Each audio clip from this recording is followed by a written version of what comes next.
Melissa Hamilton was reviewing a new client proposal in her design office, Harmony Interiors, located along Chicago's Magnificent Mile. The soft May sunlight streamed through the large windows, casting a warm glow across her sophisticated white-themed office.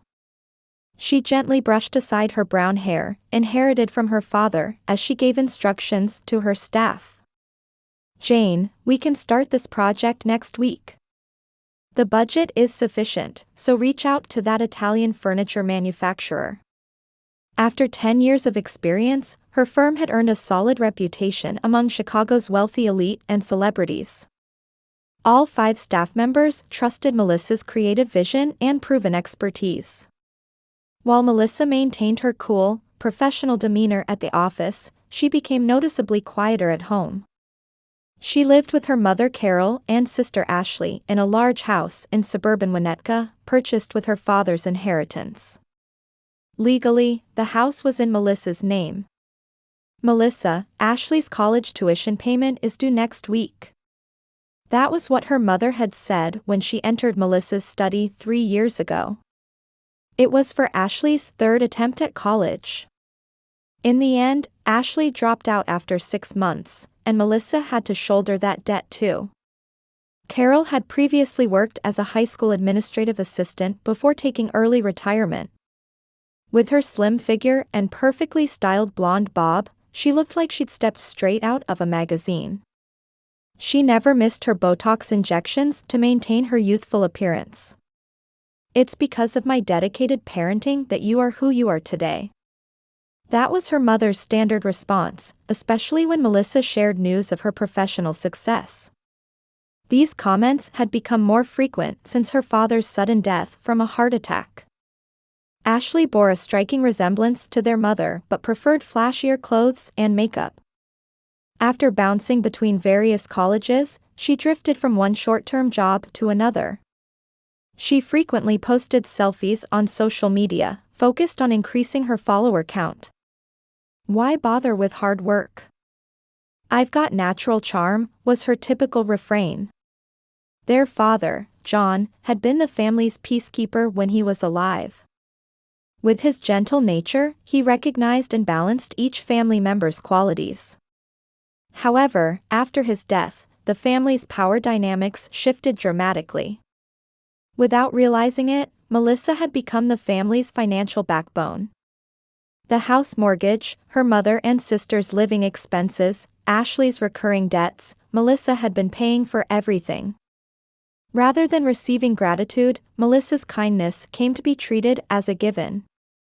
Her mother and Ashley had begun treating her like the family's personal ATM. Amidst all this, last week, Melissa's grandfather James passed away. He had been the only family member who truly recognized and deeply trusted Melissa's efforts. In his will, she was named the estate administrator. As her mother's birthday approached, Melissa saw it as an opportunity to mend their long-strained family relationships. She planned a special present, a luxury 2-week tour of Paris, Rome, and London. "Maybe this will help strengthen our family bonds," Melissa wished as she paid the hefty tour fee from her savings. On the last Saturday of May, the upscale Chicago restaurant, The Grand, was bathed in the warm glow of dusk. As guests pushed through the historic building's heavy doors, they were greeted by the soft light of chandeliers. After confirming her reservation at the front desk, Melissa was escorted to a private room on the 2nd floor. "Your mother's birthday cake is ready," the manager discreetly informed her. "Would you like us to serve the champagne at the start of the meal?" Melissa nodded, feeling her heart race with anticipation. A specially ordered bouquet adorned the table, and an elegant cake reading, "Happy 60th Birthday Carol," waited in the wings. As she smoothed her crimson dress, she found herself reviewing the evening's plans once again. Soon, Carol's close friends began arriving, all dressed in elegant attire that exuded sophistication. Finally, Carol and Ashley made their entrance. Her mother appeared with platinum blonde hair freshly styled at the salon, wearing a deep blue dress. Ashley wore a revealing black mini dress and couldn't stop taking selfies on her smartphone. "Happy birthday, Mom." Melissa embraced her mother. Though Carol said thank you, she was already absorbed in conversation with her friends. The dinner proceeded elegantly. The foie gras appetizer, Wagyu beef filet main course, and seasonal truffle pasta were served as wine flowed and conversation flourished. Melissa occasionally glanced at her mother. Carol was radiant, surrounded by her friends and looking youthful as ever. Ashley seemed more focused on photographing the food than eating it. "This will definitely boost my follower count," she muttered while repeatedly adjusting the place settings for her photos. Before dessert was served, Melissa slowly stood up. All eyes turned to her. She took a deep breath and pulled out a large envelope decorated with a gold ribbon. "Mom, a special day deserves a special gift," Melissa smiled genuinely. In that moment, her eyes held a glimmer of hope. Perhaps this gift would be the turning point in their complicated mother-daughter relationship. Carol accepted the envelope with interest. Well, what could this be? She gracefully untied the ribbon and removed the contents. Out came luxurious brochures and first-class tickets. Paris, Rome, and London. A 2-week luxury tour? Carol's eyes widened. Exclamations of surprise rose from her friends. "You've always talked about wanting to go to Europe," Melissa smiled. "I thought we could spend some wonderful time together. Everything's first class. It'll be the perfect opportunity to strengthen our mother-daughter bond." Carol seemed momentarily speechless with emotion. However, there was a calculating shadow in her expression. She repeatedly examined the brochures, proudly showing them to her friends. "Oh, Melissa, what a wonderful present." Melissa didn't miss how Ashley's expression darkened. Her sister pressed her lips together, clearly displeased as she stared at the tickets. "That's wonderful, Mom," Ashley's voice dripped with sarcasm. "Have a great time with Big Sister." As the party drew to a close, Carol kissed Melissa's cheek while being seen off by her friends. "Thank you, darling. I'm really looking forward to it." Those words weren't entirely false. However, her mother's anticipation stemmed from entirely different reasons than Melissa had imagined. 3 weeks later, Chicago O'Hare International Airport was bustling with morning activity. Melissa had arrived 2 hours early and had already completed check-in procedures. "Hamilton, checking in for the Paris flight." "Yes, Ms. Hamilton." "For 2 passengers." Melissa sat on a lobby bench, waiting for her mother's arrival. While checking emails on her smartphone, she occasionally looked up, scanning the distance. 15 minutes past the meeting time, there was still no sign of her mother. "She's late," Melissa murmured softly and called her mother. "I'll be there soon, Melissa." "Just looking for parking," Carol's voice came through. There was an unusual excitement in her tone. 10 minutes later, Melissa spotted Carol in the distance. She started to wave but froze in place. Beside her mother was Ashley, wearing designer sunglasses and pulling a new branded suitcase. The two were approaching, laughing, and chatting together. Melissa stood up in confusion. "Mom? Ashley? What's going on?" Carol smiled as if everything were perfectly normal. "Oh, Melissa. I decided to bring Ashley along. She needed a vacation too. But these tickets are only for 2 people. This was supposed to be our trip, Mom and me." Melissa's voice trembled with confusion and surprise. Carol waved her hand dismissively, speaking as if it were a trivial matter. "That's not your concern. I'm giving your ticket to Ashley. You've done your part by paying for it. Actually, I'd rather travel with Ashley. You always talk about work anyway."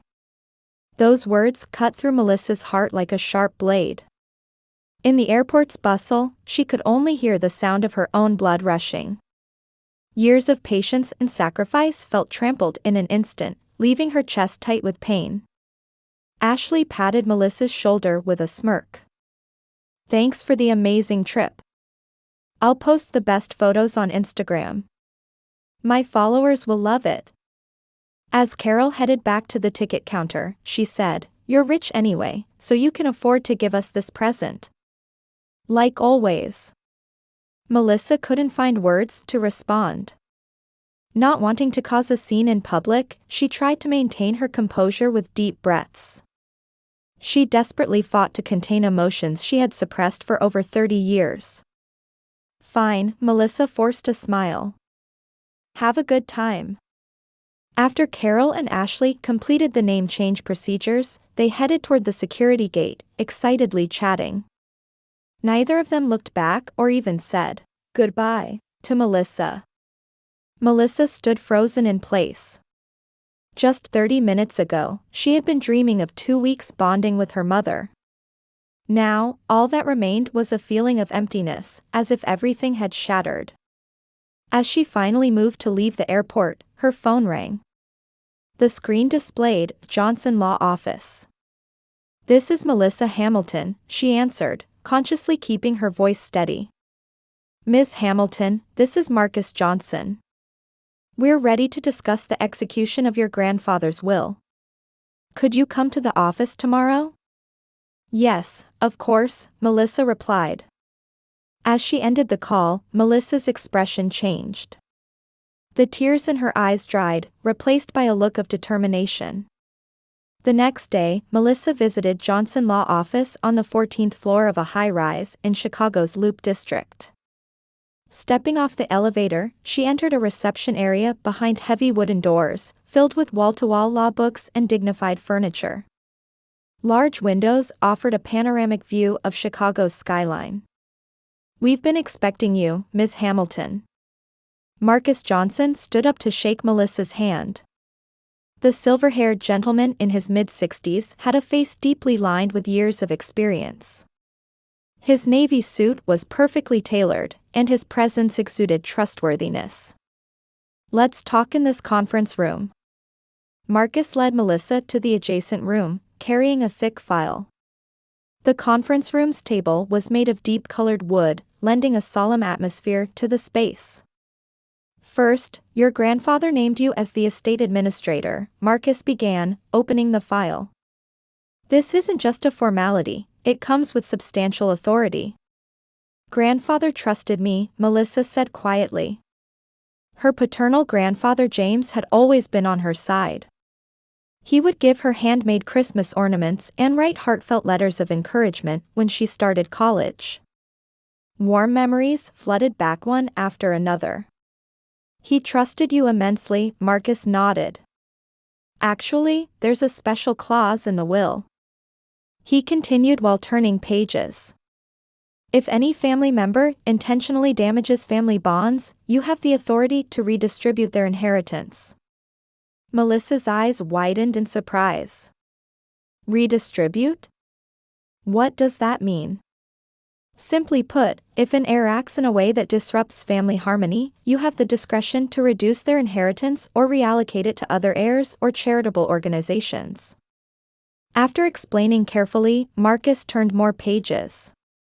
"Your grandfather's total estate is approximately $2 million, including real estate, investments, and cash." He adjusted his glasses and continued. "The current will allocates 40% to you, 40% to your mother, and 20% to Ashley." Melissa's chest tightened as she remembered yesterday's airport incident. The cruel words and attitudes of her mother and sister played like a movie in her mind. Years of patience and sacrifice suddenly took on new meaning. "May I have some time to consider this?" Melissa stood up. "Of course," Marcus also rose, adding, "However, I recommend making your decision before your mother and sister return from Europe. Legal procedures could become more complicated after their return." After leaving the office, Melissa drove straight home. Arriving at the large 2-story house in Winnetka's quiet residential area, she unlocked the front door and quietly entered. The house was eerily silent. Usually filled with the sounds of her mother cooking or her sister watching TV, it was now strangely quiet. She climbed the stairs and first entered Ashley's room. Looking around the room with its pink wallpaper and posters, she noticed a laptop on the desk. With some hesitation, she opened it and checked her sister's social media accounts. As expected, posts from Paris had already begun. There was a photo of raised champagne glasses, along with selfies with their mother.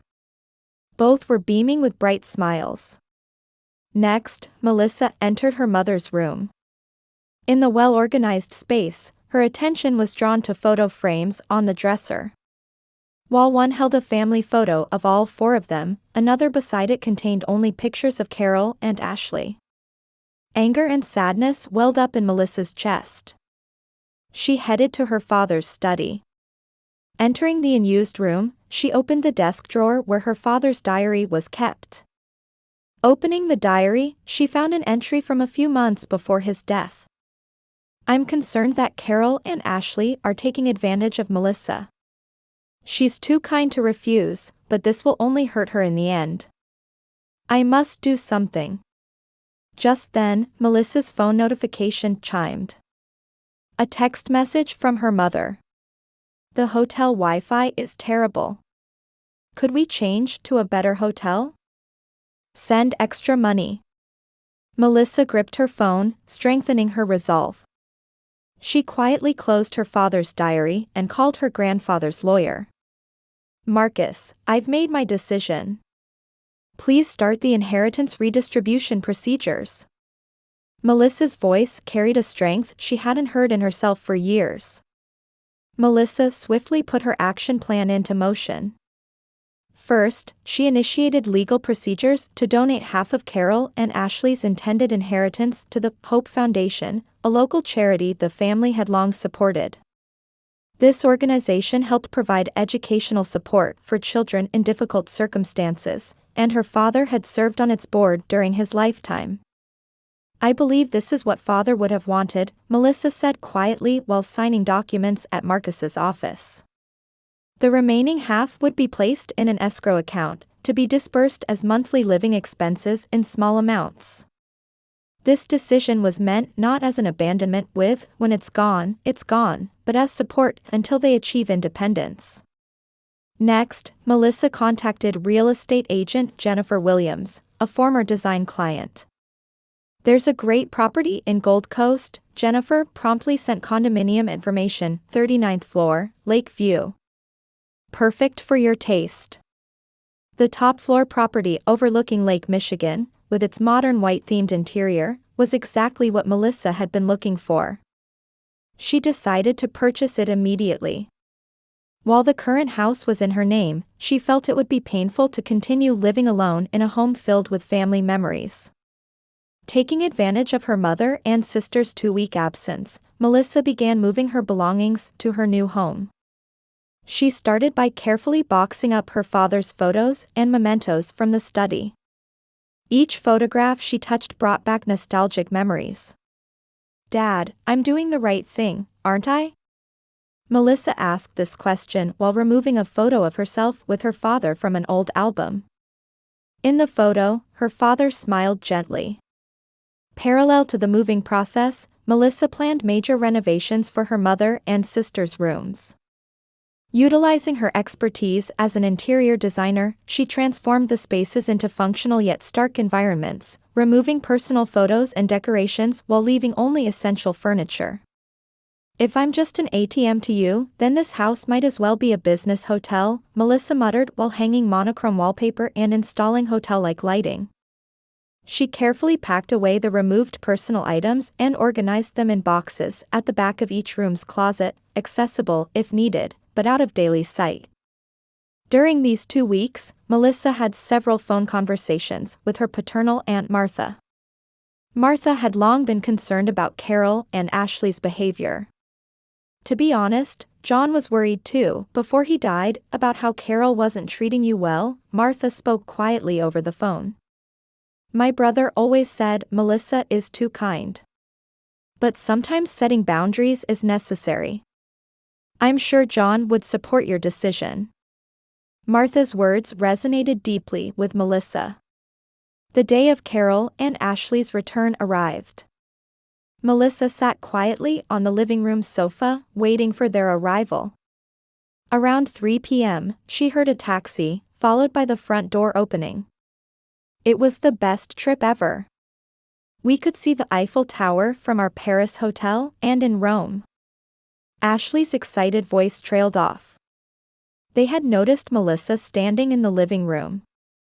Her mother and sister appeared even more luxurious than when they departed.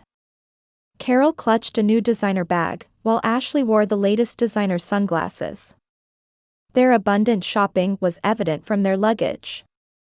"Welcome back," Melissa said in a calm voice. "How was your trip?" Carol set down her suitcase and held out a box. "It was wonderful. Look, I brought you some macarons from Paris." Melissa stared at the small box. For a moment, she felt her resolve waver at this tiny gesture of thoughtfulness, but she quickly steeled herself. She had always been placated by such small a presence and forgiven everything. But that era was over. "Thank you. Now, why don't you go upstairs?" Melissa gestured toward the stairs in a gentle voice. Carol and Ashley exchanged confused looks as they climbed the stairs and opened their respective doors. Simultaneous cries of surprise echoed through the house. "My room!" Ashley shrieked. "What is this? What happened? Where are my photos? My posters?" Carol was equally distressed. "Melissa, what is this? My room looks like this too." The two rushed back downstairs. Melissa faced them calmly. As she stood up, there was no longer any hesitation in her expression. "I finally understand how you both see me," Melissa said quietly. "I'm just an ATM to you, aren't I? Just someone to provide money?" "What are you talking about?" Carol looked shocked. "That's not true." Melissa took out her smartphone and displayed screenshots of text messages between Ashley and Carol. Conversations from their trip. Messages demanding additional expenses, words dismissing Melissa's existence. And one decisive line. "Melissa's just an ATM, so she won't complain anyway." "That's the conversation you two had." Ashley sent it, and Mom, you replied with a smiley face emoji. Ashley's face turned pale. "That was just a joke. We didn't mean." "Enough," Melissa raised her hand to stop her. "Let's talk about grandfather's inheritance. He named me as the administrator. And he gave me the authority to redistribute the inheritance of anyone who damages family bonds." Carol's eyes widened in fear. The blood draining from her face was visible beneath her makeup. What did you do?" "Based on grandfather's will, I've initiated procedures to donate half of your direct inheritance to a local charity. The remaining half will be placed in an escrow account and dispersed gradually as living expenses." Melissa continued her explanation calmly. "And from today, if you want to continue living in this house, you'll need to pay rent.